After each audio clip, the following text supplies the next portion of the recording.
ശിവരാത്രി ആയതുകൊണ്ട് കോളേജിലായിരുന്നു. സോ ലേറ്റായി എണീറ്റപ്പോൾ 11 മണി കഴിഞ്ഞു. ബ്രേക്ക്ഫാസ്റ്റ് കഴിച്ചില്ല. പിന്നെ പോയി പല്ലും തേച്ച് കുളിച്ച് റെഡിയായി. കൈ കൊണ്ട് മുടിയൊക്കെ ഒന്ന് സെറ്റ് ചെയ്ത് കരിയും വരച്ചു. കരി ഞാനങ്ങനെ വരയ്ക്കുന്നതല്ല, പക്ഷെ എന്തോ വിൻഡോയിൽ ഇരിക്കുന്ന കണ്ടപ്പോൾ എടുത്ത് വരച്ചു.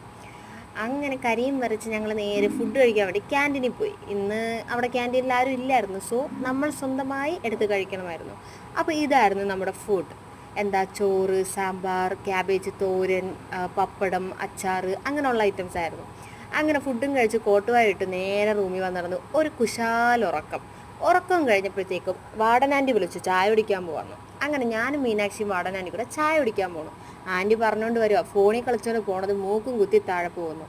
പറഞ്ഞത് കാര്യമാണ്, സ്വാഭാവികം. അങ്ങനെ ഈ മൊട്ടം വെയിലത്ത് ഞാനും ആൻറ്റിയും അവളും കൂടി ചായ കുടിക്കാൻ പോയി. അവിടെ നമ്മുടെ സ്ഥിരം സ്പോട്ടാണല്ലോ. അങ്ങനെ അവിടെ പോയി പഴംപൊരിയും പരിപ്പോടയും ഒക്കെ കഴിച്ചു.